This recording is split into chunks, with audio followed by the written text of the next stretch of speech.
Hello बच्चों, welcome to my YouTube channel. ये आपका फंडामेंटल मैथमेटिक्स का लेक्चर 5 है। अगर आप इसके पहले 4 लेक्चर या 3 लेक्चर्स या 2 लेक्चर्स या 1 लेक्चर्स आपने नहीं देखा है, ठीक है, पिछले लेक्चर्स को आप जाकर के पहले देखो। चीजों को मैंने अच्छा से एक पैटर्न दिया है, ठीक है। आपका fundamental mathematics for JEE exam purpose, ठीक है, बहुत ही इंपॉर्टेंट रहने वाला है, ठीक है। इसलिए आप इस सीरीज को मिस नहीं करना, ठीक है। बहुत ही ज्यादा मैंने बेसिक से उठाया है, चीजों को मैंने कनेक्ट किया है, ठीक है। क्वेश्चंस को आप फ्रेमिंग को हम लोग समझने की कोशिश करेंगे। फंडामेंटल मैथमेटिक्स पढ़ने का एक ही पर्पस होता है कि हम लोग क्वेश्चंस का फ्रेमिंग का जो जड़ होता है, जो जनरेटिंग पॉइंट होता है, उस पॉइंट तक हम लोगों को पहुंचना होता है फंडामेंटल मैथमेटिक्स को यूज करके, ठीक है। तो आप तो समझ गए कि हमारा क्यों पर्पस है पढ़ाना फंडामेंटल मैथमेटिक्स का, और आपको क्यों पर्पस है पढ़ना, क्योंकि आपको जेई में जाना है ना, जेई का एग्जाम देना है। तो मैंने पिछले क्लास तक ये मैंने बता दिया था, 4th लेक्चर तक, ठीक है। अब मैं 5th लेक्चर्स में क्या करने वाला हूँ जो समझना। पिछले क्लास में मैंने आपको कंटिन्यूड सम के बारे में बताया था, समेशन के बारे में। समेशन मेरा सिग्मा जो होता है, आप इस तरीके से आपने स्टैटिक्स में क्लास 10th में या 9th में पढ़ा होगा, है ना। एक समेशन आता था जो कंटिन्यूड सम को बताता था, ठीक है। और मैंने ये भी बताया था पिछले क्लास में कि वो समेशन जो है किस तरीके से इंटीग्रेशन में कन्वर्ट होती है चीजें, ठीक है। और हम लोग फिर वेरिएबल्स चीजों को हम लोग फाइंड आउट करते हैं एरिया, ठीक है। तो हम लोग इंटीग्रेशन के यूज करके ही हम लोग निकालते हैं। अब आज हम लोग समझेंगे कंटिन्यूड प्रोडक्ट। अगर हमारा प्रोडक्ट का रूल है तो वो किस तरीके से वर्क करता है। क्या कैपिटल पाई और स्मॉल पाई, आप जो बार बार पाई यूज कर रहे थे, क्या उसका कोई मतलब भी था आपका, या फिर एक ही पाई आप समझ रहे थे आज तक। तो आज हमारा सेकंड पाई अर्थात कैपिटल पाई का यूज है। मैंने पिछले क्लास में आपका स्मॉल पाई के बारे में बहुत अच्छा से जिक्र किया है। आज हम लोग कैपिटल पाई के मतलब समझेंगे, ये क्या बतलाना चाहता है मैथमेटिकल टर्म में। ओके, चलो आते हैं टॉपिक्स पे। मीनिंग ऑफ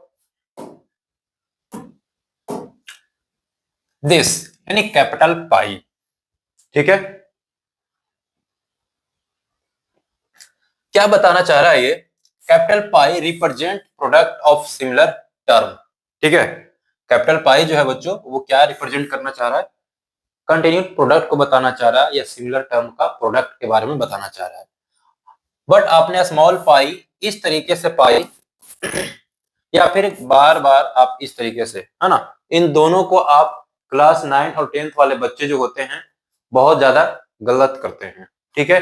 अभी से आप लोग समझ जाओ कि ये पाई और ये पाई, ये कैपिटल पाई होता है, इसका मतलब होता है कंटिन्यूड प्रोडक्ट बताता है, ठीक है। और ये स्मॉल पाई हमारे मेंसुरेशंस में 22 पाई 7 होता है, 22/7 जिसको हम लोग बोलते हैं, है ना।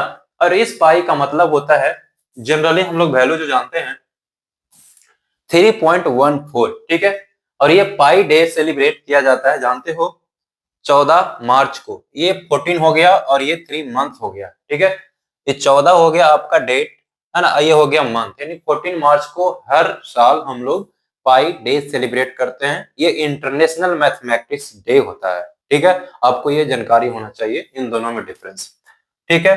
अब हम लोग आते हैं टॉपिक्स पे। जैसा कि मैंने पिछले क्लास में कंटिन्यूड सम के बारे में बताया था, तो ये क्या बतलाना चाहता है, जैसे मान लो कि मैंने कैपिटल पाई ले लिया, ठीक है। और यहाँ पे मैंने ए आर लिया और r vary from 1 to n जैसा इसने लिया है। तो इसका मतलब हो गया कि आप जो है 1 से स्टार्ट करोगे और n तक जाओगे, मतलब a1 इंटू, है ना, इस पाई का मतलब हो गया इंटू, फिर आप 1 के बाद 2 जाओगे इंटू, फिर ये 3 जाओगे इंटू, डॉट डॉट डॉट कहां तक जाओगे, an तक जाओगे। क्लियर है ये चीजें, उसी चीजों को मैंने यहाँ पे बताया है, नो डाउट। अब हमारा इसी को यहाँ पे मैंने बताया है कि अगर कैपिटल पाई है, ए आर है ना, तो r vary from 1 to n, इसको क्या पढ़ेंगे, रीड एच, है ना, प्रोडक्ट ऑफ ए आर, यानी आर इज इक्वल टू क्या है, 1 to n, है ना, वेरी कर रहा है, वो चीजें मैंने बता दिया आपको। इसी तरीके से जो है आप इसको समझना, जैसे ये है, मैंने एक एग्जांपल दिया है कि कैपिटल पाई जो है आपको r इज इक्वल टू 1 से लेकर के 10 तक है, 3 to the power r है। इसको आप कैसे खोलोगे, ब्रेक करोगे, है ना, इस चीज को हम लोग समझते हैं। जैसे r जो बच्चों वेरी कर रहा है 1 से लेकर के 10 तक, और ये 3 का पावर में r है, तो आप क्या करोगे, 3 का पावर आप r के जगह पे 1 रखोगे, फिर इसका पाई कब जरूरत आया, कंटिन्यूड प्रोडक्ट है, फिर आप क्या करोगे 3 और ये फिर हमारा आर 2 हो जाएगा इंटू 3 का power 3 into dot dot dot कहां तक जाएगा, ये मैक्सिमम 10 तक जाएगा। ठीक है, ये अपर लिमिट हो गया और ये लोअर लिमिट हो गया। क्लियर है ये चीजें। अब आपको कभी कभी उल्टा पूछ दिया जाए, ये आपको दिया हुआ रहेगा और आपको ये पूछेगा, या फिर कभी कभी इससे आपको कन्वर्ट करने आना चाहिए, चीजों को समराइज करने आना चाहिए, आपको समझ में आना चाहिए। क्योंकि ये जब हम लोग सीरीज जब पढ़ेंगे, ठीक है, सीक्वेंस एंड सीरीज में, तो sum of special type series में ये सब यूज होगा। ठीक है बच्चों, चलो अब देखो यहाँ पे जैसे मैंने एक और भी एग्जांपल दिया है, आप लोग बाकी करके देखना। ठीक है, यहाँ पे मैंने कैपिटल पाई पे लिया है, के का वेरी करवाना है, 2 से लेकर के 15 तक जाना है और मुझे जो है ये 1/k दिया गया है। तो अब आप क्या करोगे, इस k का जो वैल्यू होगा 2 से लेकर के आप वेरी करवाओगे 1/2 into 1/3 into 1/4 into dot dot dot into 1/15 तक जाओगे। क्लियर है ये चीजें। इसी को अगर आपने आर स्क्वायर लिखा है तो आर का वैल्यू 3 से स्टार्ट करोगे तो ये 3 का स्क्वायर हो गया इंटू 4 का स्क्वायर हो जाएगा, है ना, 4 का square into dot dot dot, ये कहां तक जाएगा बच्चों, 12 तक है, तो ये 12 का स्क्वायर हो जाएगा। क्लियर है। अब इसको आप समझोगे कि 1 into 2 into 3 into dot dot n तक जा रहा है, तो इसको आप कैसे लिखोगे, कैपिटल पाई आर लिखते हो यहाँ पे, तो r vary from 1 to n. ठीक है, आप इसे समझोगे ऐसे। ठीक है, क्योंकि मैंने इसको सारा को समराइज कर दिया, आप करोगे तो 1 into 2 into 3 into dot dot dot n तक जाओगे। ठीक है, चलो आप इसको क्या बोल सकते हो, फैक्टोरियल एन भी तो बोल सकते हो ना। चलो आप इसको फैक्टोरियल एन भी बोल सकते हो, मैंने पिछले क्लास में बताया था फैक्टोरियल एन का मतलब 1 से लेकर एन तक का सारे नंबर्स को प्रोडक्ट कर देते हैं। ओके, चलो नेक्स्ट हमारा है इम्प्लाइज। ठीक है, बच्चे सबसे पहले क्या गलती करते हैं, जब छोटा छोटा सिंप्लीफिकेशंस पढ़ते हैं, अलजेब्राइक का इक्वेशन सिंप्लीफाई करते हैं, तो वो जब ये 2-3 सिंबल हमेशा यूज करते रहते हैं, ये वाला और ये वाला, जब मन हुआ लगा दिए। हर लोगों का अलग अलग मतलब होता है। ठीक है, ये और ये और ये इस सीरीज में हम आज समझेंगे, इस लेक्चर्स में क्या मतलब है। इक्वल्स का मतलब मैंने बता दिया है आपको पिछले क्लास में, आज इन दोनों के बारे में हम लोग समझेंगे, implies and both implies and not implies. ठीक है, नॉट बोथ इम्प्लाइज, ये सब चीजें हम लोग आज समझेंगे।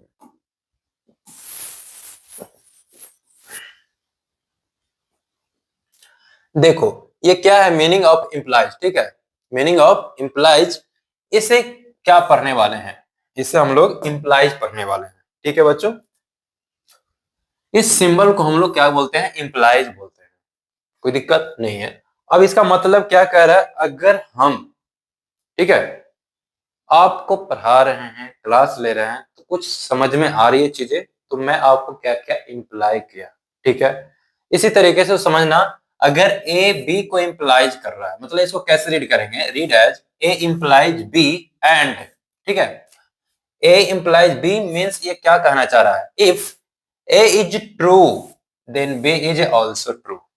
अगर ये हमारा ट्रू है तो ये भी हमारा क्या हो जाएगा, ट्रू हो जाएगा।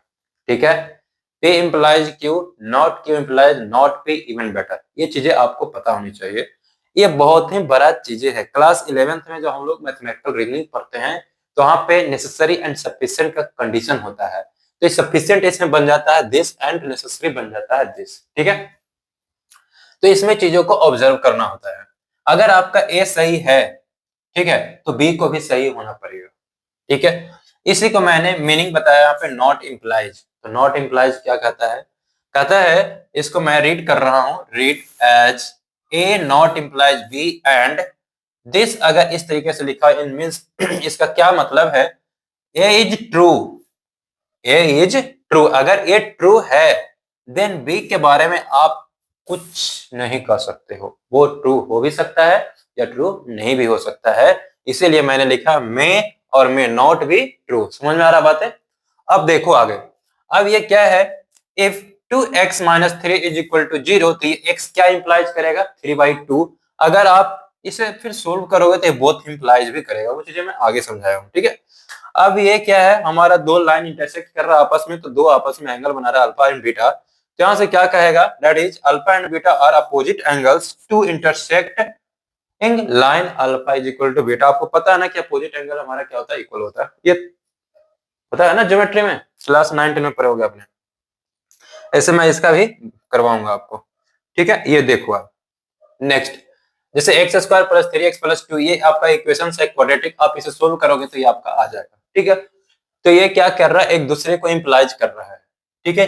ये इसे इंप्लाई किया, ये इसे इंप्लाई किया, ये इसे इंप्लाई किया और ये इसे इंप्लाई कर दिया। उसी तरीके से जो है मैंने यहाँ पे कुछ लिखा है, समराइज किया है टॉपिक्स को, समझना। अल्फा अगर हमारा 100 डिग्री है, बीटा 120 डिग्री है, गामा हमारा -40 डिग्री है, और ये तीनों का सम हमारा 180 डिग्री हो रहा है, वट वी कैन नॉट से alpha beta gamma R angle of triangles. क्या इस केसेस में आप एंगल ऑफ ट्रायंगल्स बोलोगे, हाँ या ना? नहीं कहोगे ना, क्यों? क्योंकि एंगल जो होता है ट्रायंगल्स का वो पॉजिटिव होता है। Sum of interior angle of triangle 180 degree तो होती है, यहाँ पे उस कंडीशंस को फुलफिल करता है। लेकिन क्या किसी भी ट्रायंगल्स का इनसाइड वाला एंगल जो होता है, क्या वो निगेटिव होता है? नहीं होता है। तो इसने निगेटिव ले रखा है, इसलिए चीजें क्या कह सकते हैं हम यहाँ पे, से alpha beta and gamma R angle of triangle, ठीक है। हम लोग नहीं कह सकते, वी कैन नॉट, ठीक है। Since angle of triangles can not be negative. Angle of triangles क्या होता है बच्चों, कभी भी नेगेटिव नहीं होता है, वो ऑलवेज पॉजिटिव होता है। जैसे आप मान लो कि आपने किसी भी तरह का ट्रायंगल लिया है, एज्यूम किया है, ठीक है, ये आपने ट्रायंगल्स लिया है, तो इस चीज को आप क्या कहोगे, this this and this positive angle होगा ना बच्चों, है ना। इन तीनों का सम, मान लो अल्फा बीटा एंड गामा, ये तीनों का सम हमेशा 180 डिग्री होता है। तो sum of interior angle of triangle is 180 degree. बोलते हो या नहीं बोलते हो? तो इस बात को आपने ऑब्जर्व किया होगा कि अल्फा बीटा गामा हमेशा पॉजिटिव एंगल होता है, चाहे वो 1 डिग्री हो या 2 डिग्री हो या 3 डिग्री हो, चाहे जो भी हो, बट उन तीनों का सम 180 डिग्री होना पड़ेगा, ठीक है। चलो नेक्स्ट, यहां पे मैंने उसी को आगे एक्सटेंड किया है चीजों को, but alpha beta and gamma क्या वो 0 से 90 के बीच में है ना, सारा का सारा 90, है ना। तो उस चीजों को जो है मैंने ऑब्जर्व किया है और चीजों को मैंने ऐड करके आपको दिखाया। तो यहाँ पे कहा जा रहा है कि दिस का सम 180 डिग्री होगा, जाहिर सी बात है होगा, क्योंकि उसका प्रॉपर्टी फिर फुलफिल नहीं होगा। We can say alpha beta and gamma angles of a triangles, अगर इस तरह का कंडीशंस को फुलफिल करता है तभी हम सॉरी, हम कहेंगे क्या कि वो एंगल ऑफ ट्रायंगल है, अदरवाइज हम उसे नहीं कहेंगे। समझ रहे हो आप? चलो अब यहां से क्या कहा जा रहा है, ये चीजें मैंने आपको बताया अभी कि अल्फा बीटा गामा जो होगा 0 से 180 डिग्री के बीच में ही लाइज करेगा। क्यों? क्योंकि उन तीनों का सम जो है आपको 180 डिग्री ही करना पड़ेगा। Sum of interior angle of triangle is 180 degree. But अगर आप किसी भी एंगल्स को आप 180 डिग्री से ज्यादा ले रहे हो तो उस केसेस में आप नहीं कर सकते हो, ठीक है। तो आपका वो चीजें कंजप्शन क्या हो जाएगा, आपका रॉन्ग हो जाएगा, ठीक है। चलो आगे हम लोग देखते हैं, so that if the sum of three angle alpha beta gamma is equal to 180 degree, मैंने यहाँ पे वो चीजें लिख दिया है मैथमेटिकल लैंग्वेज में। इस तरीके से हम इंप्लाइज क्या करना चाह रहे हैं और नहीं करना चाह रहे हैं वो समझना। ये नॉट इंप्लाइज बोला जा रहा है अल्फा बीटा गामा और एंगल ऑफ ए ट्रायंगल। किस केसेस में करेगा कि ये अल्फा बीटा गामा आपको उस केसेस में ट्रायंगल को एंगल नहीं लाइज करवाएगा, नहीं इंप्लाइज करेगा जब एंगल हमारा इससे ज्यादा बड़ा हो जाए या फिर नेगेटिव एंगल हो जाए, ठीक है। चलो फिर यहाँ पे क्या कहा जा रहा है, मोहन इट्स एप्पल, है ना। मोहन इट्स एप्पल, इसका मतलब ये इंप्लाइज करना चाह रहा है कि मोहन फल खा रहा है, ये कहना सही है, ठीक है। बट आप ये नहीं कह सकते हो कि मोहन अगर फल खा रहा है तो आप श्योर हो, आपको पता होना चाहिए कि वो फल में कोई फल खा रहा होगा, लेकिन आपको पता नहीं, आप ये मेंशन नहीं कर सकते हो कि वो सेब खा रहा है या फिर आम खा रहा है, ठीक है। तो इस बात को यहाँ पे ध्यान देना है कि मोहन इट्स एप्पल, तो ये इंप्लाइज कर सकता है कि हाँ ये जो है बच्चा जो है मोहन वो फ्रूट्स खा रहा है, ठीक है। एप्पल है तो फ्रूट्स है, बट फ्रूट्स है तो ये आप श्योर नहीं हो कि वो कौन सा फ्रूट्स है। चीजें समझ में आ रही है किस तरीके से मैसेज कन्वे करना चाह रहा है कि मोहन जो है वो आम खा रहा है, मोहन इट्स एप्पल, है ना। देन आप इंप्लाइज कर सकते हो कि Mohan its fruits, but Mohan its fruits, but आप नॉट इंप्लाइज, आप नहीं इंप्लाइज कर सकते हो, आप नहीं बोल सकते हो कि वो मोहन जो है वो आम ही खा रहा है या सेब खा रहा है, आप कह सकते हो क्या? नहीं। अगर अभी मैंने कॉल किया बाय द वे, बोलोगे है ना कि क्या कर रहे हो गुरुजी, तो मैं तो क्लास ले रहा हूँ बच्चा, तुम क्या कर रहे हो? तो बताओगे सर मैं फ्रूट्स खा रहा हूँ, तो क्या मैं बता सकता हूँ? हाँ, अगर मैं बता भी दूं तो प्रोबेबिलिटी है, चांस हो सकता है, तो हमें प्रोबेबिलिटी फाइंड आउट करना पड़ेगा, है ना। तो वो चीजें अलग है। तो देखो यहाँ पे, if x belongs to natural number, set of natural number, अगर कोई भी नंबर अगर सेट ऑफ नेचुरल नंबर को बिलोंग कर रहा है तो वो इंप्लाइज सेट ऑफ इंटीजर्स को करेगा। बट सेट ऑफ इंटीजर्स को आपने कोई नंबर एज्यूम किया, तो क्या वो चांस है कि वो सेट ऑफ नेचुरल नंबर को रिप्रेजेंट करेगा या फिर बिलोंग करेगा? ये हम लोग इंप्लाइज नहीं करवा सकते हैं 100%, ठीक है।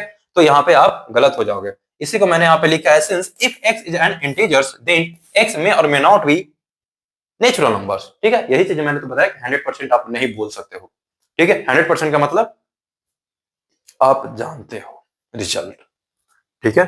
चलो, इसमें हमारा क्या है, बोथ इंप्लाइज है ये, ठीक है, बोथ इंप्लाइज या इफ एंड ओनली इफ। जब भी हम लोग किसी भी चीज को डिफाइन करते हैं, किसी भी टर्म को डिफाइन करते हैं या डिफिनेशन देते हैं, मैथमेटिक्स में हो या फिर आप अपने सब्जेक्ट में डिफिनेशन दे रहे हो किसी भी टॉपिक पे, तो इफ एंड ओनली इफ का कंडीशंस यूज होता है। जैसा कि मान लो इफ एंड ओनली इफ का मतलब मैं आपको इंप्लाइज कर रहा हूं तो आप भी मुझे इंप्लाइज कर रहे हो, ये दोनों तरफ से चीजें चलती है, दोनों को कंडीशंस को सेटिस्फाइड करती है। इस तरीके से हम लोग डिफिनेशंस को फुलफिल करवाते हैं। ये हमेशा इफ एंड ओनली इफ का कंडीशन होता है। द मीनिंग ऑफ दिस, या इफ एंड ओनली इफ इसको शॉर्ट में लिखते हैं, इफ एंड ओनली इफ इसको मैंने ऐसे लिख दिया है, या इंप्लाइज बोथ वे भी बोलते हैं, ठीक है। इसका क्या जरूरत है हमारे मैथमेटिक्स में और कैसे हम लोग यूज करते हैं, वो चीजें समझते हैं। ये कहा जा रहा है ए बोथ इंप्लाइज बी, रीड करना क्या है, ए इंप्लाइज बोथ वे, है ना। अब दोनों तरीके से, दोनों तरफ से ये इंप्लाइज कर रहा है, ए बी को इंप्लाइज कर रहा है, बी ए को इंप्लाइज कर रहा है ना। ए बी को इंप्लाइज कर रहा है और बी ए को भी इंप्लाइज कर रहा है, ठीक है। इसका मतलब ये हो गया, अगर ए और बी इस तरीके से है तो if and only if a हो गया, है ना। A if and only if b, है ना। इसी चीज को मैंने यहाँ पे मेंशन किया है। All three have the same meaning, चाहे आप ये लिखो, ये लिखो, ये लिखो, है ना। ये तीनों का मतलब सेम चीजें होती है, कोई मतलब नहीं है आगे का। आगे समझो। अगर ए बी इस तरीके से लिखा है तो आपको पता है कि क्या हम लोग पढ़ेंगे, A both implies B means क्या होता है, if A is true then B is also true, है ना। अगर ए सही है, जैसे मान लो कि हम तुम्हारे बात से सहमत है, तुम भी मेरे बात से सहमत हो, इसका मतलब क्या है, दोनों सत्यवादी हरिश्चंद्र, है ना, यही बात है क्या। चलो ठीक है, देखो ये क्या हो जाएगा, ए बी को इंप्लाइज कर रहा है, बी ए को इंप्लाइज कर रहा है, इसका मतलब हो गया ए अगर ट्रू है तो बी को भी ट्रू होना पड़ेगा, अगर बी ट्रू है तो ए को भी ट्रू होना पड़ेगा। ये आप मानोगे 100%। जब बोथ इंप्लाई चलता है तो इफ एंड ओनली इफ का कंडीशन चलता है। ये बहुत ही बड़ा स्टेटमेंट है, इफ एंड ओनली इफ, ठीक है। आप समझोगे इस चीज को। If B is true then A is also true, मैंने बोला आपको, ठीक है। इस चीज को मैंने यहाँ पे मेंशन किया है कि अगर 2x - 3 = 0 है तो x का वैल्यू जो आएगा, जीरो जो आएगा, क्रिटिकल पॉइंट जो आएगा, जो सॉल्यूशन आएगा वो 3/2 होगा। और जब x = 3/2 मैं आपको बता दूं तो क्या आप इक्वेशन फाइंड आउट नहीं कर पाओगे, कर लोगे ना जी। तो वही चीज है, ये बोथ इंप्लाइज क्या है, ये किया या नहीं किया, किया ना, ठीक है। उसी चीज को मैंने यहाँ पे लिखा है, all three represent the same things, ठीक है। नेक्स्ट, अब जैसे आप समझोगे यहाँ पे क्या है, अगर ये सेट ऑफ नेचुरल नंबर है and this is the integers, ठीक है। सेट ऑफ नेचुरल नंबर सारा का सारा वो इंटीजर में समा जाएगा, बट इंटीजर्स क्या सेट ऑफ नेचुरल नंबर्स का आएगा, सारा आएगा नहीं आएगा। तो इस तरीके से मैं यहाँ पे इंप्लाइज करवाया है कि देन एक्स जो है हमारा सेट ऑफ नेचुरल नंबर से आ रहा है, ठीक है। तो ये सेट ऑफ नेचुरल नंबर जो है बच्चों, ये हमारा कह नहीं सकते हो आप कि ये इंटीजर्स में बिलोंग करेगा, है ना, या नहीं करेगा। ये दोनों तरफ से इंप्लाइज नहीं करेगा चीजों को, ठीक है। हाँ, ये सिंगल इंप्लाई चलेगा, वन वे इंप्लाई चलेगा, नेचुरल बिलोंग करेगा, नेचुरल इंप्लाइज करेगा सेट ऑफ इंटीजर्स को, ना कि सेट ऑफ इंटीजर्स नेचुरल्स को इंप्लाइज करेगा। यहाँ पे बोथ वे था, इसलिए मैंने यहाँ पे बोथ वे नहीं होगा, इसलिए मैंने काट दिया, ठीक है। आगे देखो, ये क्या हो जाएगा, दिस एंड बट दिस। यहाँ पे क्या कहा जा रहा है कि एक्स अगर हमारा इंटीजर्स को बिलोंग कर रहा है, कोई भी या नंबर है कोई मैंने अगर इंटीजर से नंबर उठा लिया है, ठीक है, एट रैंडम, तो क्या वो सेट ऑफ नेचुरल नंबर को रिप्रेजेंट कर सकता है या नहीं कर सकता है, कर भी सकता है, नहीं भी कर सकता है। इसलिए आप इंप्लाइज को कैंसिल करोगे, इसलिए मैंने यहाँ पे कैंसिल लगाया। इसलिए मैंने एक और भी एग्जांपल दिया है, Mohan it's apple, then implies हमारा कर रहा है कि मोहन जो है फ्रूट्स खा रहा है। बट मोहन अगर आपका एप्पल खा रहा है तो ये क्या इंप्लाइज करवा रहा है कि मोहन इट्स फ्रूट्स, है ना। समझ रहे हो आप, अगर मोहन जो है फ्रूट्स खा रहा है, ये इधर से मैसेज कन्वे हो रहा है, ये इधर मैसेज कन्वे करना चाह रहा है, तो क्या तुम कहोगे कि हाँ वो मोहन एप्पल ही खा रहा है, नहीं, तो आप यहाँ पे कैंसिल करोगे। सो दैट, है ना, हम यहाँ से कह सकते हैं कि मोहन इट्स फ्रूट्स, है ना। अब इस चीज में क्या है भाई साहब, ये तो बोलते हुए चलेगा ही नहीं ना, कभी नहीं। मोहन खा रहा है, एक बोल रहा है नहीं मोहन फल खा रहा है, तो मैं इसे दोनों तरफ से कन्वे नहीं हो रही, इसलिए मैंने कैंसिल कर दिया। ठीक है, ये टॉपिक हमारा फंडामेंटल्स का लेक्चर 5 कंप्लीट होता है। अब हम लोग नेक्स्ट लेक्चर्स पे देखते हैं नए टॉपिक, नए टर्म। ठीक है बच्चों, आप लोग तब तक अच्छे से स्वस्थ रहें, मस्त रहें, और अच्छे से मेरा लेक्चर सीरीज जरूर अटेंड करें। ठीक है, और अपने ग्रुप में जरूर शेयर कीजिएगा, इस लेक्चर्स का बहुत ज्यादा इंपॉर्टेंट है। ठीक है बच्चों, मिलते हैं नेक्स्ट क्लास में, and thank you and bye बच्चों।